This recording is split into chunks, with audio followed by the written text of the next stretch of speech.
Renungan Harian 20 Desember dari buku This Day in Baptist History 2. Gerbang mutiara berayun terbuka. Nats yang diambil Kisah Para Rasul pasal 12 ayat 1-3, Yohanes pasal 21 ayat 18-22. Pelayanan misionaris selalu mengandung unsur bahaya tertentu. Para misionaris sadar sepenuhnya akan aspek ini dalam ketaatan mereka terhadap panggilan Allah. Dan biasanya para pahlawan iman yang berani dan menginvestasikan hidup mereka dalam pelayanan kepada juru selamat kita itu tidak berpikir banyak tentang bahaya-bahaya tersebut.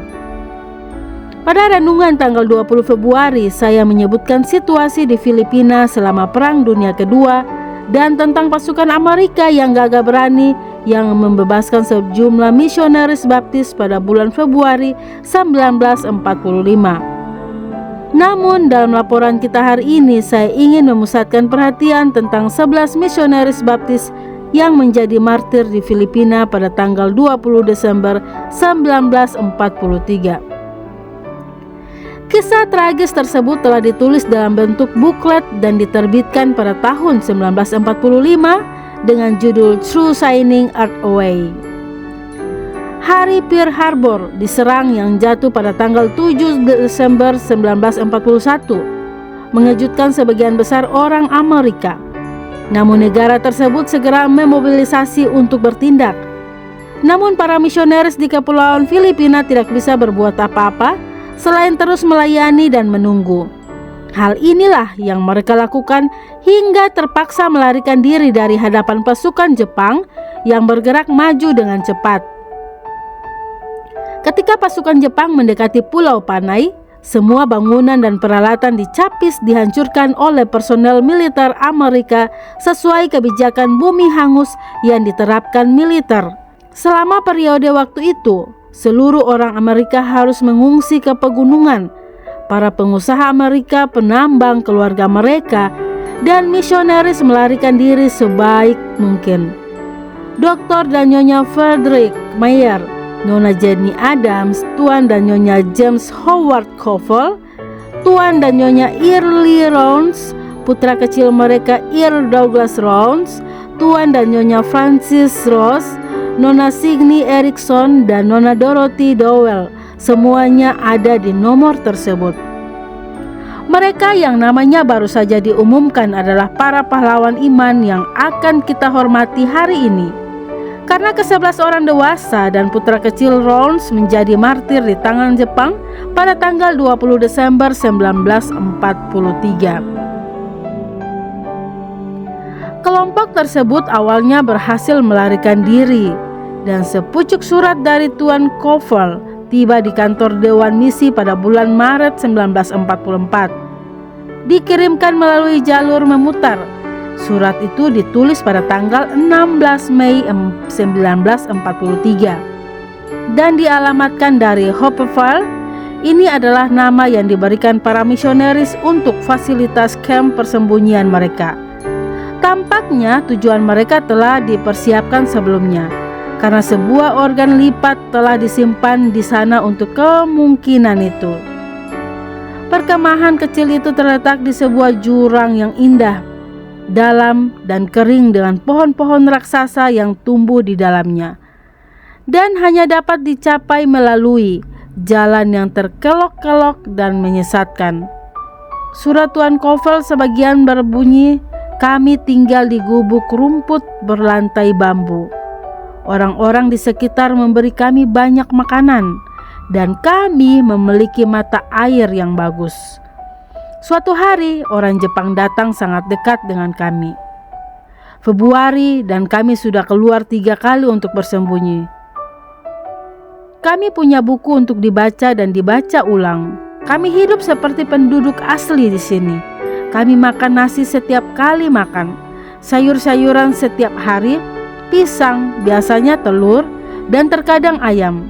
Sesekali kami akan mendapatkan karabau atau daging sapi atau babi. Prospek kami untuk kebebasan atau dalam arti yang lebih luas dan bertemu kalian semua sangat tidak pasti." Sayangnya, komunikasi dari para misionaris terhenti dan personel misi di kantor Amerika menjadi semakin khawatir. Ketakutan mereka memuncak dan kemudian menjadi kenyataan pada tanggal 20 Maret 1944 ketika pesan dari kantor Prophet Marshal General di Washington mengenai keluarga Kovel diterima. Bunyinya, kantor ini dengan menyesal memberitahukan Anda bahwa informasi yang diyakini dapat diandalkan telah diterima yang menunjukkan bahwa mereka meninggal dalam tahanan Jepang di Pulau Panay, Kepulauan Filipina pada tanggal 19 Desember 1943. Ketika perang berakhir pada minggu-minggu berikutnya, Departemen Luar Negeri menghubungi keluarga dekat personel misionaris lainnya untuk memberitahukan mereka tentang kematian orang-orang yang mereka cintai. Departemen Luar Negeri bersikeras untuk diam karena khawatir jika Jepang mengetahui bahwa laporan tersebut telah dibocorkan, mereka akan menjadi lebih waspada dan informasi yang bersahabat itu akan dibungkam. Pejabat misi terus berpegang teguh pada harapan bahwa mungkin laporan tersebut salah. Selama setiap perang, rumor merajalela. Tak seorang pun mau percaya bahwa para misionaris yang telah menyerahkan diri mereka demi kepentingan orang lain bisa dianiaya di pengasingan dan kemudian dibunuh dengan kejam. Namun tragisnya, hari itu akhirnya tiba ketika konfirmasi yang menakutkan diterima dari Bapak Engarcio Alora, Sekretaris Jenderal Konvensi Gereja-Gereja Baptis di Filipina. Surat yang memilukan itu tertanggal 11 April 1945 dan menegaskan bahwa memang seluruh kelompok misionaris bersama 5 orang Amerika lainnya telah dihukum mati pada tanggal 20 Desember 1943. Perbedaan kedua tanggal tersebut mungkin bisa dijelaskan dalam hal realisasinya, bahwa para misionaris ditangkap pada tanggal 19 Desember dan kemudian menjadi martir keesokan harinya. Bagaimanapun, gembala sidang baptis setempat telah pergi ke kamp itu sesaat mungkin setelah keadaan aman menyusul kemartiran tersebut, dan dia menguburkan mayat-mayat tersebut dengan pemakaman resmi Kristen. Warga Filipina setempat yang mengaku mengetahui peristiwa tersebut melaporkan bahwa pasukan Jepang telah meminta bantuan warga setempat untuk menemukan tempat persembunyian para misionaris. Warga setempat tersebut menolak untuk bekerja sama, tetapi pencarian Jepang akhirnya membuahkan hasil. Para misionaris laki-laki mungkin bisa melarikan diri, tetapi ketika para misionaris perempuan ditangkap, semuanya menyerah. Tentara Jepang memberitahukan mereka bahwa mereka semua berada di bawah hukuman mati. Para misionaris bertanya apakah mereka boleh mempunyai waktu untuk berdoa terlebih dahulu, dan karena permintaan mereka dikabulkan, 1 jam dihabiskan di hadapan tahta kasih karunia Tuhan. Setelah berdoa, kelompok tersebut berdiri maju dengan bersatu dan menyatakan, "Sekarang kami siap." Dan dengan itu, bayangan kejahatan yang mengerikan itu pun hilang. Para misionaris dibunuh dan surga diperkaya oleh kehadiran mereka. Kehidupan misionaris tidak pernah mudah. Para pahlawan lelaki dan perempuan iman saat ini mewakili Tuhan Yesus Kristus di wilayah-wilayah sulit di dunia. Pekerjaan mereka tidak pernah berakhir. Mereka memberitakan Injil, melihat Roh Kudus mendatangkan keinsafan dan pertobatan, membaptis orang yang bertobat, mendirikan gereja baptis yang percaya kepada Alkitab, melatih orang-orang nasional untuk melayani sebagai gembala, dan kemudian berdoa agar seluruh proses dimulai dari awal.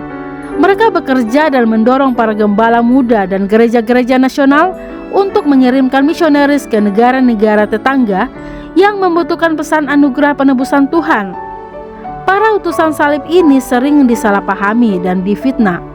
Dari waktu ke waktu, menurut pandangan dunia, mereka berada di tempat yang salah di waktu yang salah, dan mereka kehilangan kebebasan atau mungkin nyawa mereka. Namun kenyataannya, penguasa tuayan mengirimkan mereka dan dia tidak pernah melakukan kesalahan. Marilah kita diingatkan hari ini untuk menjunjung para misionaris kita di hadapan tahta kasih karunia Allah.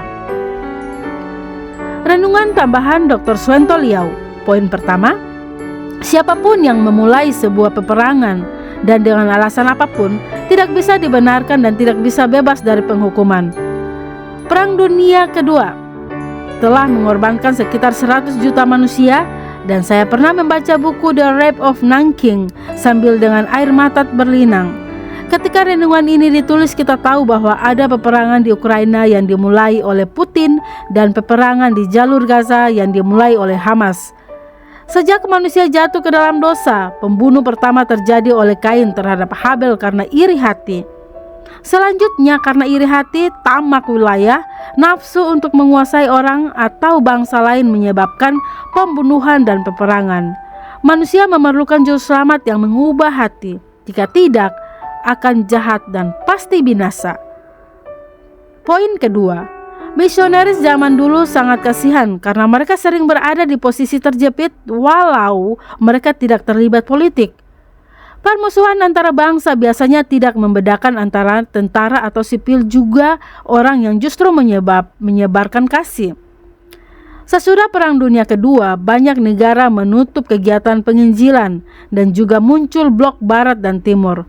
Blok komunis menutup pemberitaan Injil dan menyebarkan ateisme.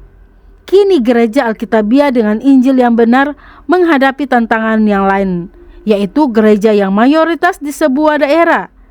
Karena pemimpin gereja yang tidak Alkitabiah tidak lahir baru, mereka sering memakai aparat negara yang kebetulan anggota jemaat mereka untuk menghalangi berdirinya gereja lain. Iblis memakai segala macam cara untuk menghalangi Injil. Kita perlu banyak berdoa. Poin ketiga, sejumlah misionaris Amerika dihukum mati oleh tentara Jepang pada hari ini, yaitu tanggal 20 Desember 1943. Dan patut kita kenang, mereka tahu sebentar lagi akan dihukum mati dan mereka meminta waktu untuk berdoa. Kemudian mereka menyerah kepada regu tembak. Mengapa Tuhan tidak menolong mereka seperti pada saat Sadrak, Mesak, dan Abednego dibakar? Jawabannya, tema yang diusung berbeda. Zaman Babel, Tuhan menunjukkan kepada Nebukadnezar dan dunia saat itu bahwa Yehova bukan kalah, melainkan sengaja membiarkan umatnya karena mereka salah. Di zaman Perjanjian Baru, semua murid sejati harus menjunjung tema, yaitu kebenaran yang lebih mahal dari nyawa mereka. Bahwa nyawa mereka tidak ada arti apapun dibandingkan Injil Kristus. Siap mati. Demikian renungan hari ini 20 Desember bersama saya Lina Dadi. Tuhan Yesus menyertai dan Maranatha.